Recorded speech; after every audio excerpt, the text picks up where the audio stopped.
today's debate, that when he came up here and told us about who he's trying to protect, how he doesn't want people to be unfairly disadvantaged, but the 66% of people, however, who are on bursaries in university, about protecting the poor, why they're opposed to a situation where we take these minority that are lucky enough to possess these skills, the things that South Africa so desperately needs in today's debate.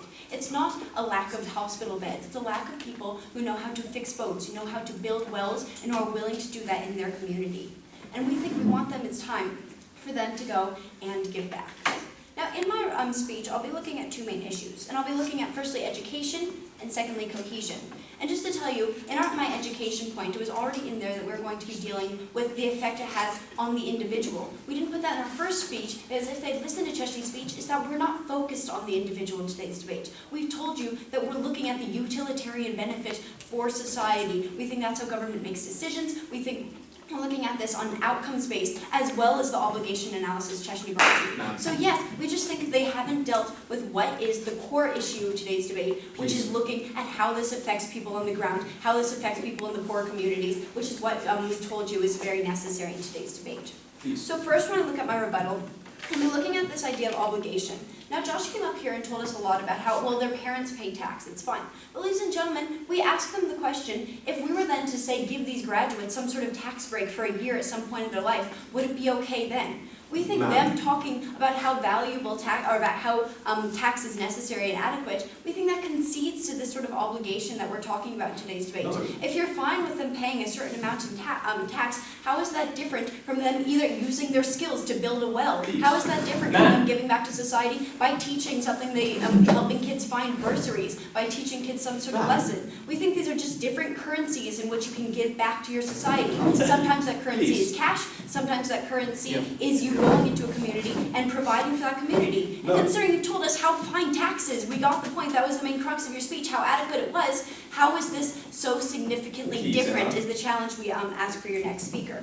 But also, they just didn't deal with the idea that Cheshni's analysis about how sometimes people are just born into families that can afford to send them to university, and the people that aren't born into families that so can't afford it, so that they're on bursaries, they just didn't understand that under the status quo, a criteria for a lot of bursaries is that you have to do community service at the end of your bursary in today's debate. That's seen as a principle that people need to give back. We've seen that's already something that's been established. We want to continue this sort of thing.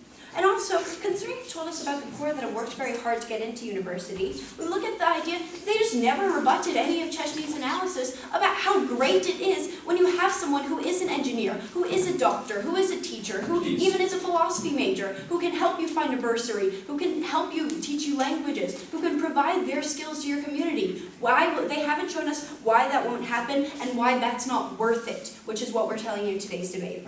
And then with this idea of fairness, we look at the idea. There's this analysis about how different careers are treated differently. First of all, we think this is actually the best type of community service in today's debate because it's often based on your university degree, based on what you've chosen to study, allowing you to practice that, allowing you to give back to your society in that way. But also, as I'll be telling you later, it gives you a chance to choose. So if you secretly love dancing or love debating, it gives you a chance to use that sort of skill to give back to your society as well. Yes, Josh? If you really love it, you would choose to do it voluntarily. Why, if people already pay tax, and if this is much, much worse than money, this is a year of your life, should we force people to do things? Okay, cool. This idea of why don't they do it already, I'll be dealing with later, but I'll just deal with it right now. It's the idea, one, people often want to give back to their society, they just don't know how. They're in a position where if someone physically put them and said, you have to do this for a year of your life, they'd be okay with it. And even if not, they'd be a bit grumpy, as Josh seems to think is so important. So what? That community gets a well, that community gets this sort of thing. Also, we simply believe that, we think that when people are in a position, it's weird that he said that when people giving back, they feel automatically grumpy and sad.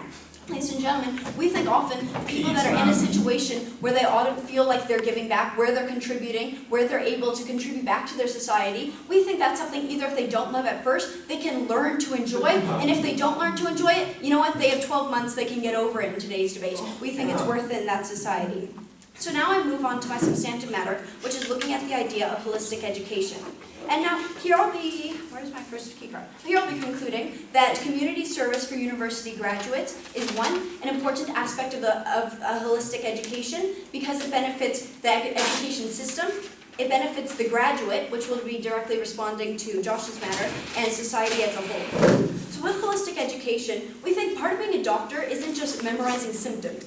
It's learning the language of the patients. It's learning how to interact with them. That's why doctors have compulsory community service. But the thing is, we think this applies to many other spheres. We think regardless of if you're a physicist, if you're a teacher, if you're into musical theater, the ability to interact is still something very important to you. We think they're able to gain experience, which he preemptively rebutted in today's debate, but we don't think he did it adequately in today's debate. The idea that if this is something you want to do in your life, it's going to give you extra credit sort of thing if you have done it before, but also the ability to get recommendations. If you did a great job in this community where you were sent and you have great recommendations for there, that's going to help you outcompete other people positioning, looking for a job. We think you gain that. You also gain the ability to experiment. The idea if you're not sure what you're doing, if what you want to do, you're able to venture into different areas, you're able to try different things, or just try things that you enjoy. You know, maybe you studied physics, but you still really like language and creative writing. We think you can do that in today's debate.